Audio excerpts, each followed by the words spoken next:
Welcome to my channel. போன தடவை வந்து கட்டோரி ப்ளஸ் பேப்பரில் எப்படி கட் பண்ணுறதுன்னு பார்த்தோம். இப்போ நம்ம அதை கிளாத்தில் எப்படி ப்ளேஸ் பண்ணுறதுன்னு பார்க்கலாம். எல்லாத்தையுமே இதே மாதிரி தான் ப்ளேஸ் பண்ணணும். ஆனால் அந்த கட்டோரி சைடு மட்டும் எந்த பக்கம் ஸ்ட்ரெயிட்டாக இருக்கோ அந்த பக்கத்தை ஸ்ட்ரெயிட்டான இதில் வச்சு நம்ம பின் பண்ணிக்கணும். இந்த மாதிரி எப்படி நான் வச்சுருக்கணும் அதே மாதிரி தான் வைக்கணும். அப்புறம் பேக் சைடில் வந்து 1 இன்ச் எக்ஸ்ட்ரா விட்டுக்கோங்க.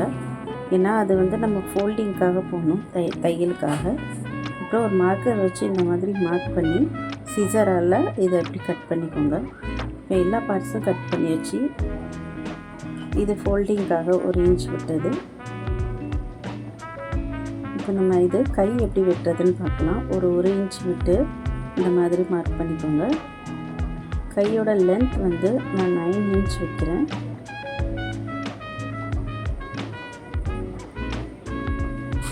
கீழே வந்து ஒரு 3.5 மார்க் பண்ணி இந்த மாதிரி க்ராஸாக லைன் போட்டுக்கோங்க.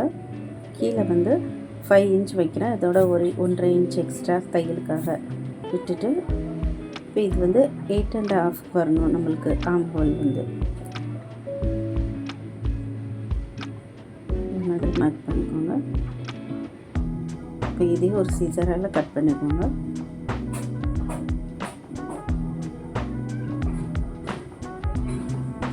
இப்போ இதெல்லாம் கட் பண்ணியாச்சு. இப்போ நம்ம இதை எப்படி ஸ்டிச் பண்ணுறதுன்னு பார்க்கலாம். ஃபஸ்ட்டு பேக் சைடு எடுத்து அதில் மாட்டியிருக்க பின்னெல்லாம் எடுத்துக்கோங்க. ஃபோல்டிங்காக விட்டுறணும். ஃபஸ்ட்டு ஒரு 1/2 இன்ச்சில் இந்த மாதிரி தையல் போட்டுக்கோங்க.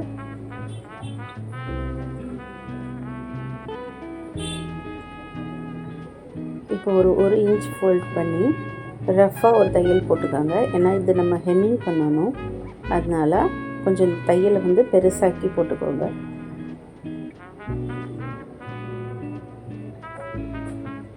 இப்போ டக்ஸ் பிடிச்சிக்கோங்க.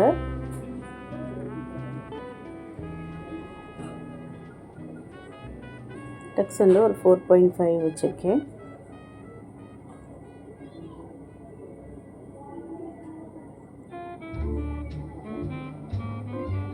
இதே மாதிரி 2 பக்கமும் டக்ஸ் பிடிச்சிக்கோங்க.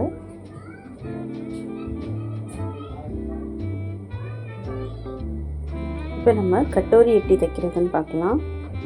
இப்போ கட்டோரியில் நம்ம டக்ஸ் பிடிக்கிறதுக்காக மார்க் பண்ணியிருக்கோம். அந்த இடத்த இந்த மாதிரி ஃபோல்டு பண்ணி இதில் ப்ளேஸ் பண்ணி அதே மாதிரி எந்த அளவுக்கு நம்ம டக்ஸ் பிடிக்கணும்னு மார்க் பண்ணியிருந்தோமோ அப்படியே மார்க் பண்ணிக்கோங்க. இப்போ அந்த பக்கம் 1.5 இன்ச், இந்த பக்கம் 1.5 இன்ச் விட்டு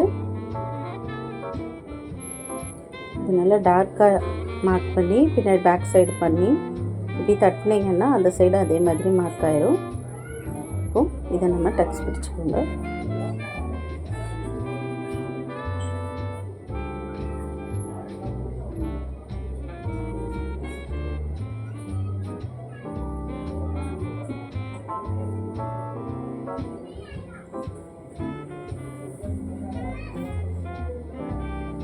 இப்போ இதில் பேக் சைடு எதுன்னு கரெக்டாக மார்க் பண்ணிக்கோங்க. ஏன்னா துணி ஒரே மாதிரி இருக்கிறதுனால கன்ஃபியூஸ் ஆயிரும்.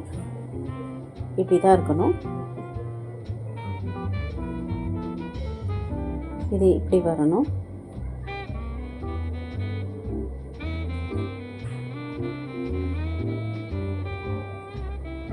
ஃபஸ்ட்டு கீழே இருந்து நம்ம தையல் போடணும்.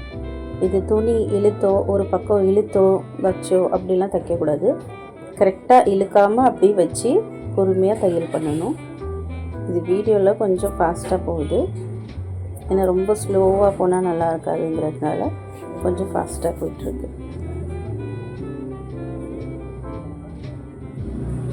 சுருக்கம் இல்லாமல் கரெக்டாக இந்த மாதிரி தைச்சிக்கோங்க. 2 தையல் போட்டுக்கோங்க.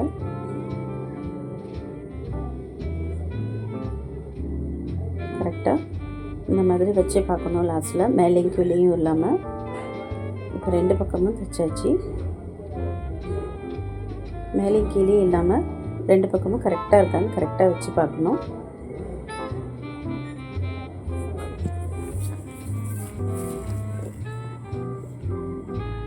இப்போ நம்ம பட்டிக்காக எக்ஸ்ட்ரா ஒரு துணி விடணும். அப்போ தான் அந்த பட்டி கொஞ்சம் நல்லா இருக்கும், ஸ்ட்ராங்காக. ரஃப்பாக ஒரு துணி எடுத்து அதே மாதிரி மார்க் பண்ணிக்கோங்க.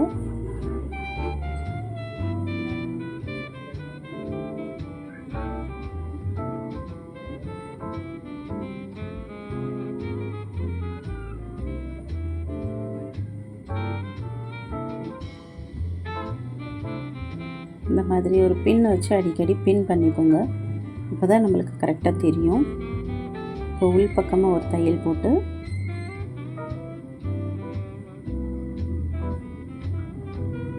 அதை வெளிப்பக்கமாக திருப்பிக்கோங்க.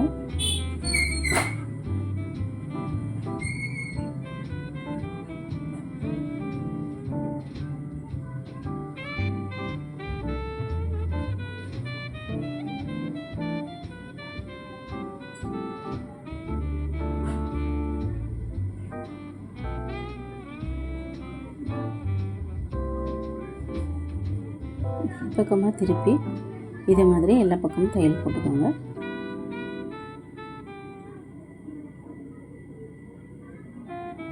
இப்போ நம்ம இதில் நார்மல் ப்ளவுஸில் எப்படி நம்ம பட்டி வச்சு தைப்போமோ அதே மாதிரி வச்சு தைச்சிக்கோங்க.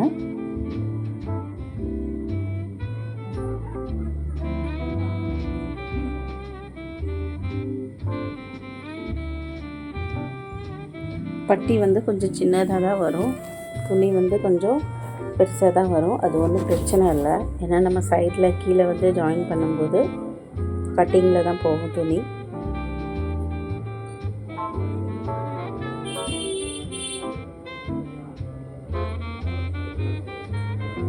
இதே மாதிரி இன்னொரு பக்கத்தையும் இதே மாதிரி தையல் போட்டுக்கோங்க.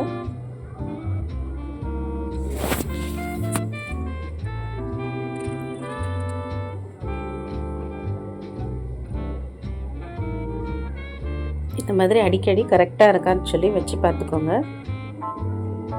இப்போது ஷோல்டர் ஜாயின் பண்ணுவோம். ஷோல்டரில் ஃபஸ்ட்டு நேரான பக்கத்தை வச்சு தையல் போட்டுட்டு ஒரு 1/4 இன்ச்சுக்கு தையல் போட்டுட்டு அப்புறமா திருப்பி தையல் போட்டால் ஷோல்டர் பக்கத்தில் எக்ஸ்ட்ராவாக அந்த துணி ஒரு மாதிரி துணி வெளியே தெரிகிற மாதிரி இருக்காது, நல்லா ஃபினிஷிங்காக இருக்கும்.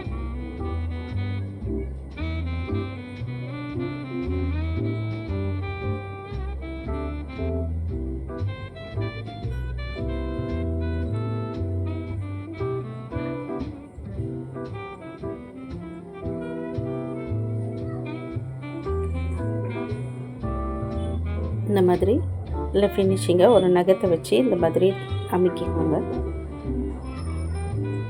இப்போ நம்ம கைக்கு ஒரு 1/2 இன்ச்சு ஃபோல்டு பண்ணி தையல் போட்டுக்கோங்க.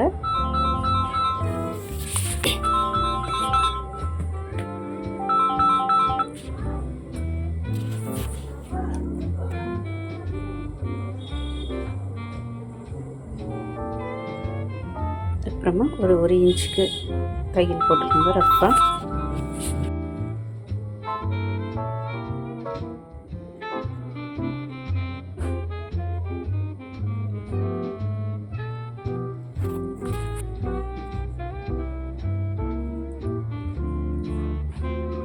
இப்போ நம்ம back side front side 2 mark பண்ணி கரெக்டாக அந்த மாதிரி வச்சு தைச்சிக்கோங்க. என்றைக்குமே கை வந்து ஷோல்டரில் இருந்து தான் நம்ம தைக்கணும். அப்போ தான் சைடில் கரெக்டாக வரும். இது வந்து ஆம்கோல் சைடில் வந்து கொஞ்சம் ஜாயின் பண்ணணுமா இருந்தது, நான் வந்து ஜாயின் பண்ணலை. ஏன்னா இவங்க வந்து ரொம்ப ஒல்லியாக இருக்கிறதுனால அது எனக்கு கரெக்டாக வந்துடும் அப்படின்ட்டு. இல்லை கரெக்டாக வரணும் அப்படின்னா கொஞ்சம் ஒரு 1 இன்ச்சுக்கு ஆர்ம்ஹோலில் எக்ஸ்ட்ரா ஜாயின் பண்ண வேண்டியது வரும்.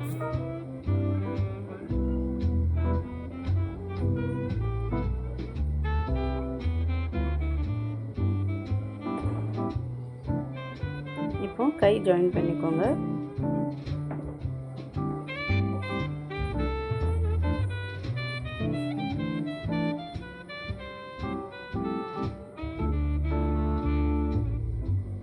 கீழே எப்போதுமே 1/2 இன்ச் ஓட்டுற மாதிரி விட்டு ஃபஸ்ட்டு இந்த மாதிரி தையல் போட்டுக்கோங்க.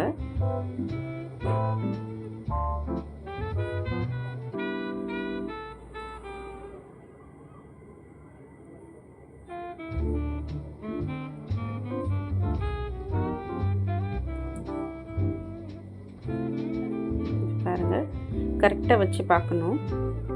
இப்போ 2 பக்கமும் ஜாயின் பண்ணியாச்சு.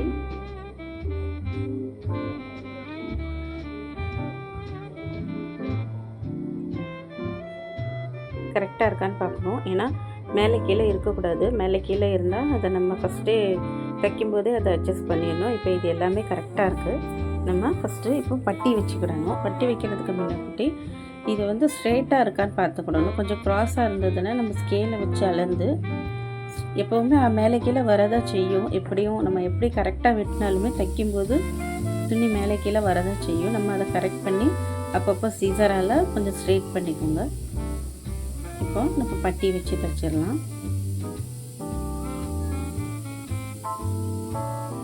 பட்டி வந்து எப்போவுமே நார்மலாக ப்ளவுஸ்க்கு தைக்கிற மாதிரி தான் தைக்கணும்.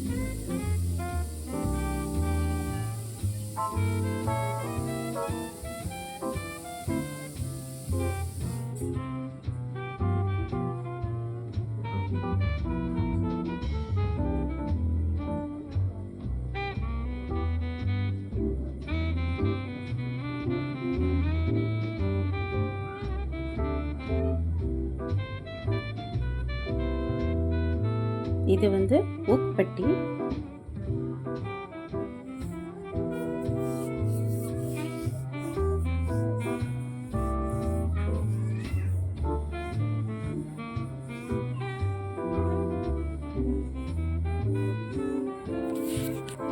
இப்போ அடுத்து இது வந்து யோக் பட்டின்னு சொல்லுவாங்க.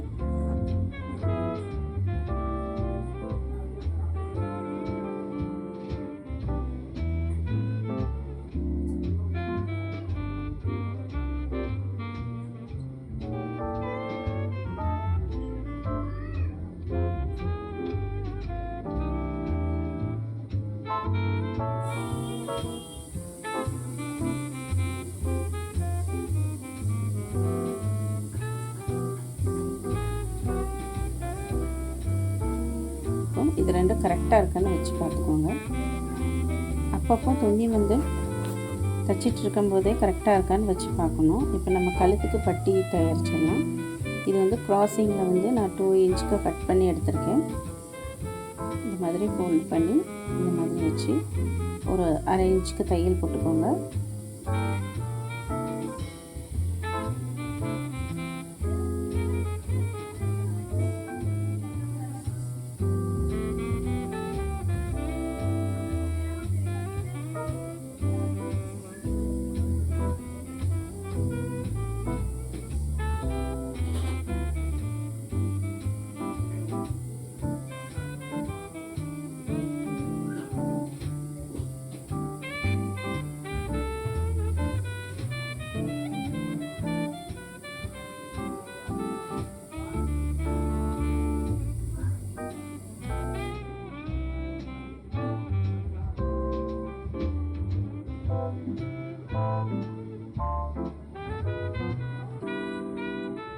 இது வந்து எல்லா பக்கமும் இந்த மாதிரி கட் பண்ணிக்கோங்க.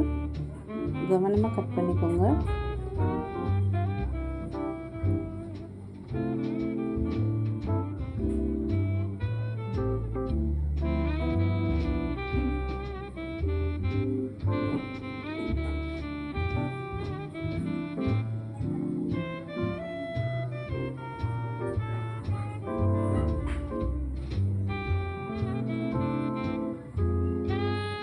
நம்ம அது தையல் மேலேயே ஒரு தையல் போட்டுக்கோங்க.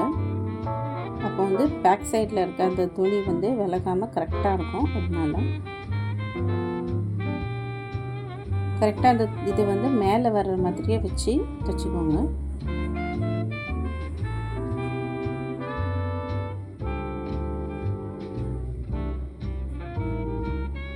இப்போ இதை நம்ம ஃபோல்டு பண்ணி இது மேலேயும் ஒரு தையல் போட்டுக்கோங்க.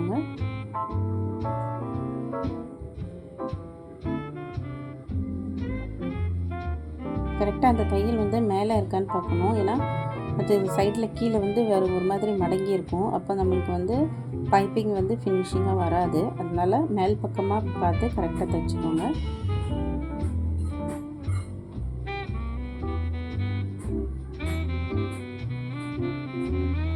எக்ஸ்ட்ரா இருக்க துணியை வந்து சீசரால் இந்த மாதிரி ரொம்ப கவனமாக கட் பண்ணணும். ரொம்ப மெதுவாக கட் பண்ணணும். ஏன்னா துணியில் வந்து கட் ஆகிடக்கூடாது.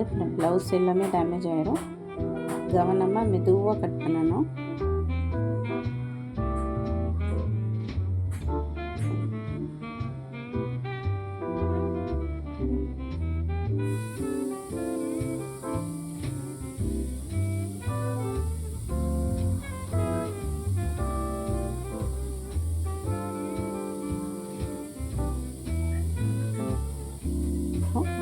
கார்னரில் வந்து ஒரு தையல் போட்டுக்கோங்க. அப்போ தான் நம்மளுக்கு வந்து பைப்பிங் நல்லா மடக்கி ஈஸியாக வைக்கிறதுக்கு ரொம்ப ஈஸியாக இருக்கும்.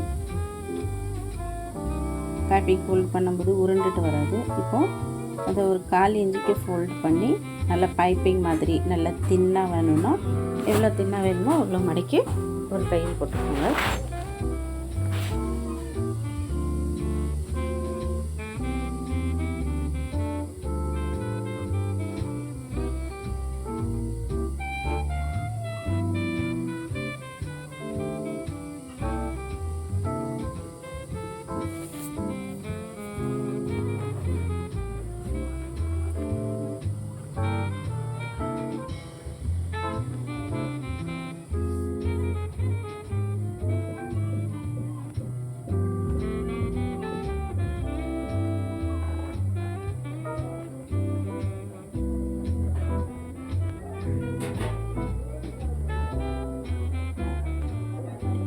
நல்ல ஃபினிஷிங்காக நல்லா நீட்டாக ரெடி ஆகிட்டு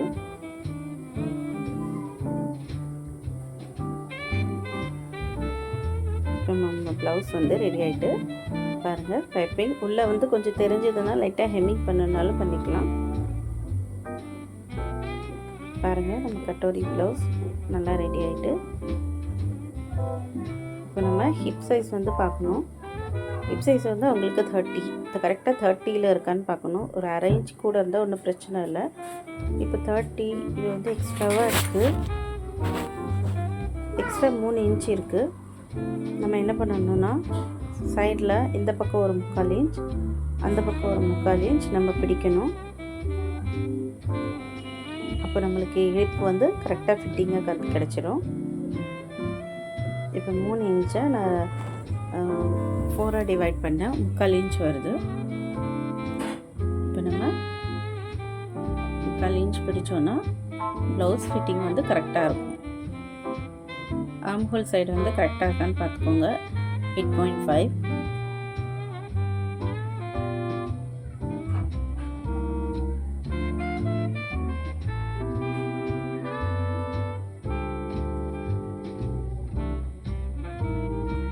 இந்த பக்கமும் அதே மாதிரி ஒரு 3/4 இன்ச்சுக்கு தையல் போட்டுக்கோங்க.